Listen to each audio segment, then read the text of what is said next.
Vinga, va, ja saludem en Carles Ventura. Ell és coach de joves, conferenciant i escriptor. I és que la convivència amb els fills i filles no sempre és plàcida i agradable, i més quan arriben allò que en diem, en fi, l'adolescència, o en castellà, l'edat del pavo. Si a això li afegim l'era tecnològica actual i li sumem una crisi sanitària, el còctel resultat pot arribar a ser gairebé tan explosiu com un còctel Molotov. Davant d'aquesta situació, moltes mares i pares veuen que no s'acaben de poder sortir-se'n i necessiten recursos per aconseguir un diàleg efectiu amb i amb A amb els seus fills adolescent. Si algú de vosaltres es troba en aquesta tessitura o pensa que s'hi trobaran en el futur, fareu bé de connectar-vos aquesta tarda a les 5 al Facebook del Formentera Es Queda a Casa per seguir les xerrades sobre com parlar amb els i les nostres fills i filles adolescents que impartirà en Carles Ventura, com us dèiem, coach, conferenciant i escriptor. És el cicle Xerrades per a famílies i docents. Al de part a part, donem la benvinguda a en Carles. Benvingut a Radio Illa, bon dia. Hola, molt bon dia, Bernat, com esteu? Molt bé, i tu? Bueno, nosaltres encara estem en fase 0, una miqueta més tancats a casa, però amb bon humor. En fi, tens per la mà això de fer conferències online? Ens hem hagut d'espavilar tots, que sí? Els avis per parlar amb els nets, els conferenciants per fer la feina i tothom estem això a tope. Sí, que, en fi, es podrà fer igual. Escolta, és possible parlar amb un adolescent? Clar que és possible. Clar que és possible. Sí. A veure, és que quan abans deies això, no, ja juntaves la paraula adolescència i la paraula tecnologia, jo crec que més d'un ja se li posaven els pèls de punta. I a vegades també anem una miqueta predisposats. Llavors, el que farem aquesta tarda, quan estiguem a la xerrada en directe del Facebook, sí que també parlarem una mica d'aquests temes més habituals, de com preguntar, com escoltar. Per això hi ha molts llibres, hi ha moltes xerrades.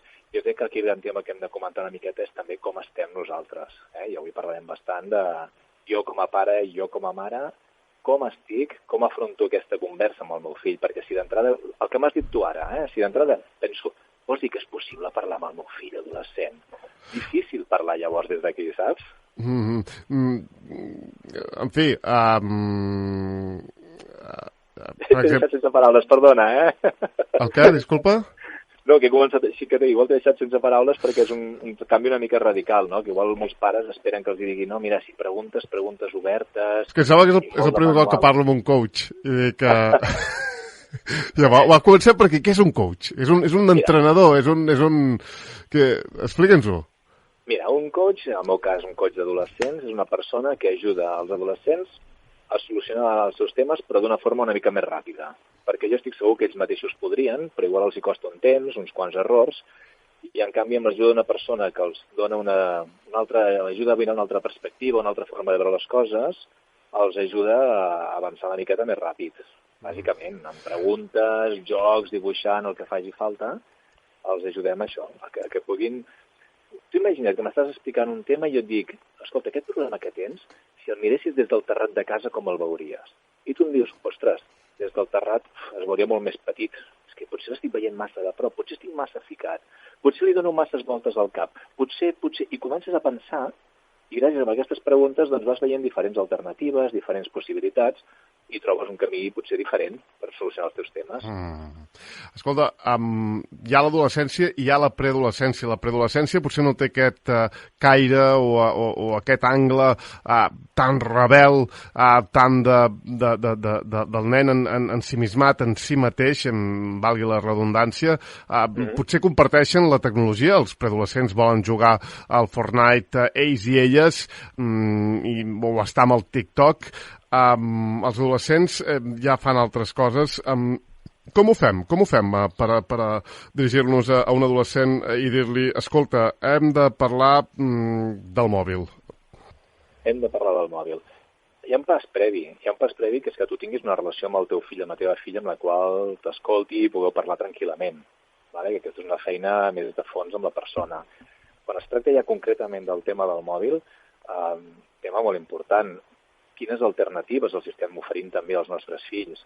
Si jo li dic, vinga, va, deixa el mòbil i agafa un llibre i posa't a llegir, és molt difícil que sigui el canvi tan immediat, perquè el mòbil és atractiu, és immediat, divertit, hi ha els amics, hi ha moltes coses. Si en canvi jo li dic, escolta, deixa-ho anar al mòbil i a veure si m'ajudes un momentet, que sí que t'agrada tocar ordinadors, que tinc un problema a l'ordinador i m'ajudes no sé què. Clar, segurament serà molt més atractiu per la criatura. També hi ha altres temes, si pactem també unes condicions, no? Perquè ells també vagin aprenent que s'han de gestionar, perquè nosaltres controlar-lo sempre no podrem. És molt difícil controlar un adolescent, què està fent. Aleshores també hi ha una feina prèvia també de molta formació, pactar unes condicions, què passa si em salto aquestes condicions, no? Si m'has dit que deixaries el mòbil d'aquí 2 hores, com és que encara estàs? Doncs què fem ara? Contracte, molt de diàleg, sí, hi ha com un contracte, hi ha molt de diàleg a fer, i no és només un... De sobte em desperto com a pare, el veig amb el mòbil i dic, ostres, encara està amb el mòbil, em sento un mal pare, li vaig a pegar la bronca. Escolta una cosa, d'això et volia preguntar també, amb el confinament és fàcil que augmenti la crispació. En fi, a tots ens agradaria ser pares tranquils i mares tranquil·les i mostrar, en fi, el nostre idil·li amb la nostra parella, en fi, perpetu, però no és així. Estem normalment en espais molt reduïts, moltes estones, els uns damunt dels altres, comença a fer calor. Com ho hem de fer? Com ho han de fer tu, que ets un coach, i segur que d'això en saps. Jo normalment busco la resposta en la persona, que ell mateix trobi la seva pròpia resposta. El que jo veig que funciona moltes vegades aquests dies és que els pares han de fer una empatia, un exercici d'empatia molt gran. Perquè si ja estem patint, quan s'acabi això seran addictes al mòbil, si estem patint perquè el crio no sé què. Espera un moment, anem a veure què tenim avui, com podem estar al màxim de bé tots, entendre que pels fills també és molt difícil la situació, que no poden veure els seus amics, que no poden sortir. També és complicat per ells i quan tots entenem l'altra posició és molt més fàcil de poder parlar. Si a més jo com a pare estic tranquil, intentant estar al màxim de bon humor possible i parlar les coses tranquil·lament, segurament la convivència serà molt més fàcil. Escolta, Perdona, és que estan sent dies molt difícils per tots i jo crec que a vegades pensem que nosaltres com a pares tenim tota la raó i ells només fan que voler molestar, quan en realitat ells també estan en la mateixa situació i pensant qui són aquesta gent que envaeixen el meu espai. Escolta, el títol de la xerrada és molt eloqüent, com parlar amb els i les nostres fills i filles adolescents. Què els hi donaries a aquests pares que ja han dimitit, ja han desistit de parlar amb els seus fills, de comunicar-se amb ells d'una forma, diríem, fluida, constant, més que constant, doncs, periòdica en el dia. Què els diries? Un ABC d'aconseguir aquesta comunicació? Ostres, Bernat, mira, el primer de tot és que l'esperança és l'último que se pierde. Que això hem de recuperar la confiança de que la cosa pot funcionar. Perquè si jo afronto una cosa pensant que no funcionarà, és molt difícil que funcioni, sigui un projecte de feina o sigui parlar amb els fills. El primer és aquesta confiança de que les coses poden funcionar. La segona seria, ostres, mira que tu estiguis bé, perquè si jo vaig a parlar amb els meus fills només per rondinar, queixar-me, perquè jo tinc un mal dia i sé que tampoc escoltaré, com estic jo? Estic tranquil, estic relaxat, estic de bon humor, és un bon moment per parlar, si no, no passa res per esperar una miqueta. I el tercer, doncs, les 3 o 4 tècniques que també veurem aquesta tarda de com faig la pregunta o com l'estic escoltant, de forma que la persona se senti una persona, no només un fill, al qual els pares només valoren per les notes de l'escola, sinó que va molt més enllà la relació personal. Doncs ja ho sabeu, aquesta tarda aquestes tècniques amb ell, amb en Carles Ventura, que en sap un munt, això de parlar als fills i filles adolescents. Entenc que tu en tens, no? Que tens tot un camp de treball allà per a practicar, no?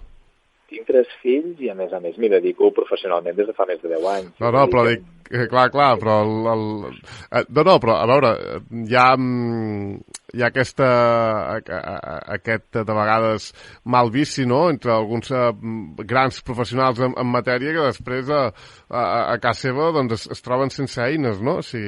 I que està bé doncs que qui ens en vingui a parlar, en aquest cas per Facebook, a partir de les 5 de la tarda en el cicle de xerrades per a famílies i docents, al Facebook de Formentera es queda a casa, doncs que qui ens en parli pugui empatitzar amb els que també en tenim, per exemple, jo també en tinc 3, no? I ens digui, doncs, pots fer així o de tal manera. Moltíssimes gràcies a Carles Ventura i esperem en candeletes aquesta xerrada aquesta tarda. Moltíssimes moltíssimes gràcies a vosaltres i tenim 3 fills. T'espero també en el Facebook aquesta tarda, eh? Va. El que passa és que mira, els meus encara no...